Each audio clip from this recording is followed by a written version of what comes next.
Thank you, conference. As always, it is indeed a pleasure to stand here before the People's Army. And I know we got a few people thrown out a few minutes back. Imagine that, 55 quid to get thrown out. What a bunch of idiots. Jesus. Whew. It gets worse. David Lammy.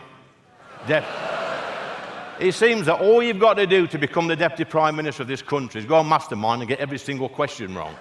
Jesus Christ. But you might not like this next bit. I've got to defend Angela Rayner. Because I've been told by a good friend of mine that she did actually get sound financial advice from her financial advisor, Diane Abbott.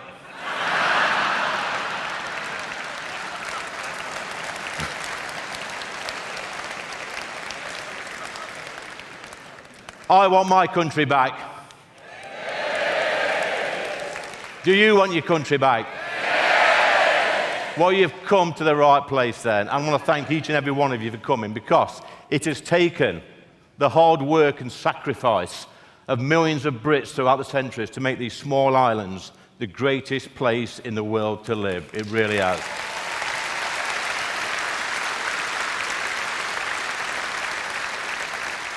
But in just a few short years, useless, spineless career politicians have done their best to give much of that away. But have no fear, Reform are here, and we will punish them.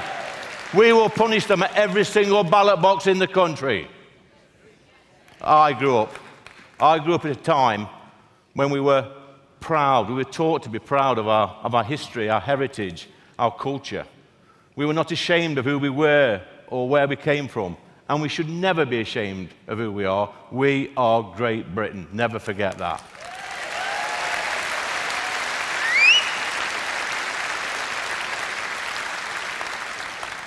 Conference, mass migration, rising payroll taxes, an increase in the welfare payments has put 1 million young British people on the dole in this country. It's an absolute disgrace. It is not acceptable.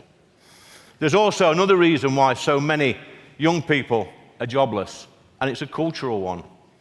Politicians have forced us from being a nation of strivers to a nation that allows people to stay at home all day, possibly watching, I don't know, mindless daytime TV. I mean, it wouldn't be so bad if we had something good on television, something like the Jeremy Kyle show.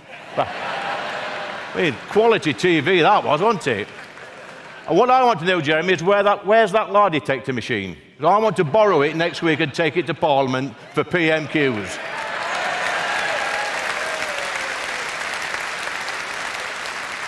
Keir Starmer would run a mile, wouldn't he, as soon as that was switched on. I grew up in the 1970s. I never dreamt of being a politician. I dreamt of being a footballer, a fighter pilot, or a famous pop star. I wanted to be Elvis. That's what I wanted to be. But every morning at 5 a.m., my dreams were shattered by my dad's alarm clock going off as he would get up and go to work. I'd watch him through my bedroom window, walking to the pit, just a few hundred yards away. I could see the other men on the street meet up with my dad, and they'd follow him, and they'd spend a full day underground, toiling. And a few hours later, I would go to my local school with my friend, the Councillor Cox, who was in here somewhere. He's over there somewhere. He's up there.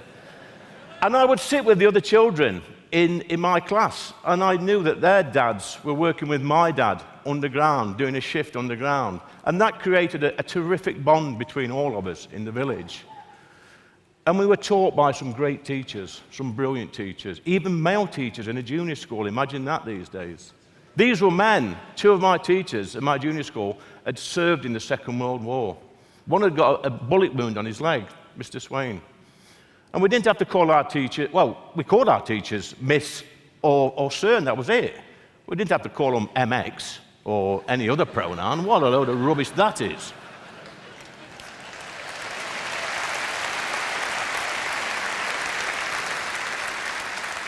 I'll tell you what else we didn't have. We didn't have some 6'5" drag queen sat there reading fairy stories and confusing our children. Bloody weirdos. I tell you what, conference, if any of them weirdos had been lurking around my school, they'd have been carted off to the funny farm and put in a padded cell where they belong. Absolute nonsense. We had proper teachers who knew about our community, and they felt a sense of pride that they were teaching the children of miners and factory workers. And when my dad had done his shift down the pit, we would often see him in our garden, tending to his vegetables. We had a fully stocked garden with vegetables, and at the bottom we had some chickens, and they gave us the eggs in return for a few scraps we gave them every day. That was our food bank. My parents didn't ask for handouts, they didn't complain, they just played the hand that life had dealt them.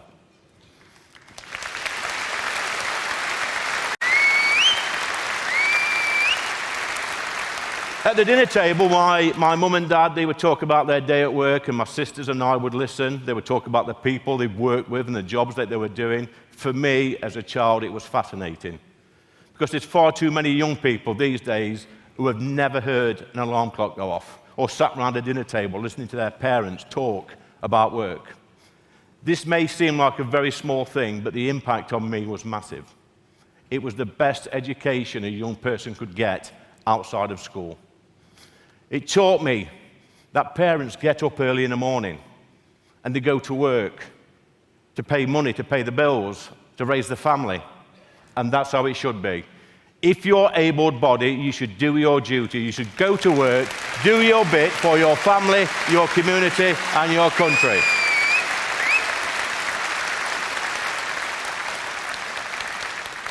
You know what? Back in the 70s, not working wasn't an option. I don't remember any men in my village not going to work. It would have been scorned upon. And the message from our parents all over our village was quite clear. When you leave school, you find a job or you find somewhere else to live. Simple as that. Now, that might sound a little bit harsh to some of the snowflakes of today, let me tell you, but it was a tough love that made sure we could fend for ourselves in the world, and it works, believe me. People didn't complain. It's true. People didn't complain about anxiety or stress or try and get diagnosed and get a sick note for 6 months with mental illnesses. They just went to work as their parents did before them. Hard work was in our DNA. Of course. Well, of course people had stress in their lives, but they just got on with it. And I'm sure my parents at some time would have had stress or anxiety, but they never gave up going to work and doing the right thing.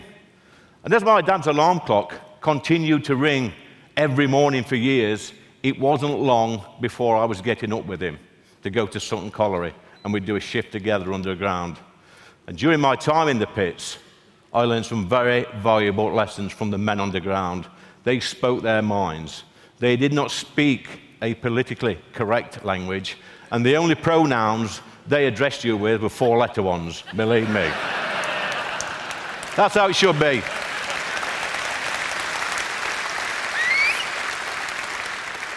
These men were hard-working family men who loved their family, their community, and their country, and so we should, so we should. There was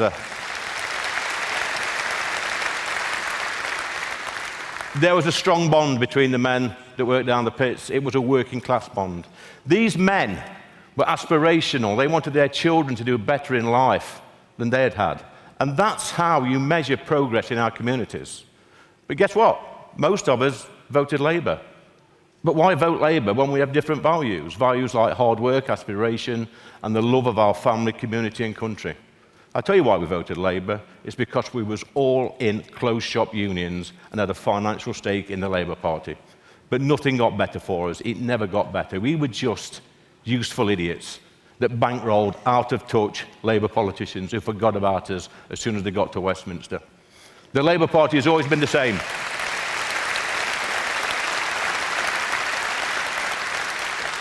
It's always been the same, the Labour Party. It only exists by keeping poor people poor and then blaming everybody else. Yeah.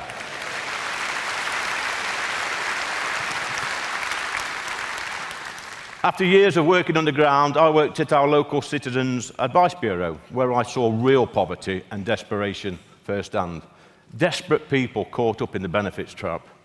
We would patch them up, sort out their debts, stop them from being evicted, get them extra benefits, etc. But this was not the solution. This was part of the problem, because just 10 years later, I was seeing the sons and daughters of these people who were coming to see us with exactly the same problems. As a nation, we were going backwards. Blair and Brown, they're to blame for all this mess, all this nonsense. I'll tell you why.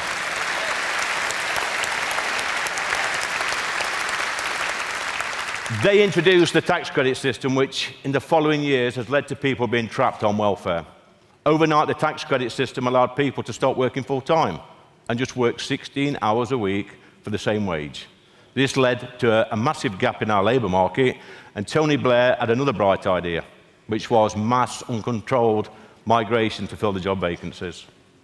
So a generation later, we have 1 million Brits and their children, millions of Brits, should I say, and their children, who are trapped in the benefit system, a system that was meant to help them, not hinder. And it's not right that we squander billions on benefit payments to keep people at home.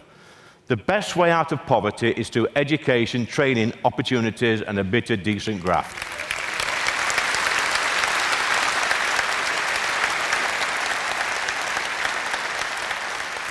Benefits should be a safety net, not a career option. Work, yes, true. Work should always pay more than benefits, which is why Reform UK will overhaul our benefit system and reward the workers, not the shirkers. Having some of that, aren't we? A Reform UK government led by Nigel Farage will reindustrialise the home of the Industrial Revolution. That's us. And I'll tell you what we will do. We'll get rid of that net zero nuisance, Ed Miliband, by scrapping net zero. He needs to go. We'll scrap the diversity roles and spend that money on frontline services, yes. And we will doge anything that requires taxpayers' money to function.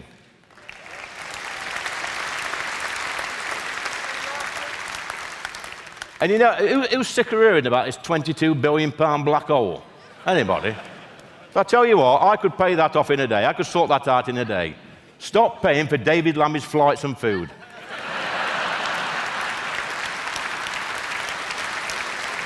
Ooh. That's the solicitor's letter in the morning from The Guardian or somewhere, I don't know. You couldn't make it up, could you? We will show our young people what made Britain great. We will remind our young people, our children, about the Industrial Revolution. We will let our young people know that they are the future of this great country and make sure they have the right education, training and opportunities to make a good life in this country. We don't want to see our brightest and best leave.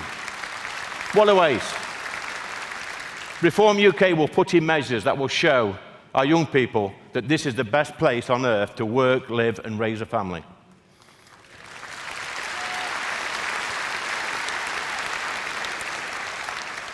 "40 years after I first went underground with my dad, I stand here as the Reform UK Member of Parliament for Ashfield. There's no hiding place for me in Ashfield. I live there, and I have to be part of a party that delivers for our families and our communities and our country. I've been that person who is down to his last fiver. I know what it's like to work 7 days a week underground to keep a family.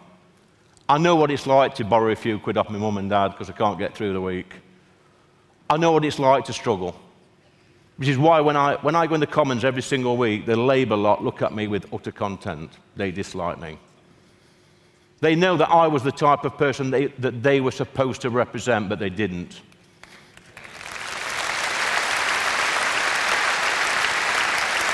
They know. They know that I will always stick up for my family, community and country, and they won't. Guys,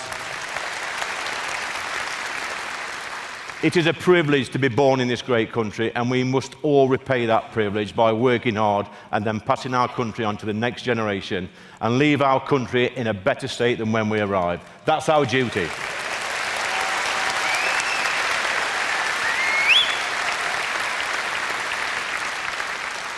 Sadly, though, conference, at this moment we are failing. This government is a disgrace and they need booting out of office at the first opportunity. Every single one of them. My journey has taken me from the pit to Parliament, but on the way, I've worked with some proper people doing proper jobs. I've sat in that pit canteen listening to people's concerns. I've sat in my local pub listening to people's concerns. I walk down the streets and talk to real people. I've worked with the homeless and people stuck in poverty. And I know what they all want. They want their NHS to work. They want their schools to work. They want good housing. They want our roads fixing. They want criminals locked up.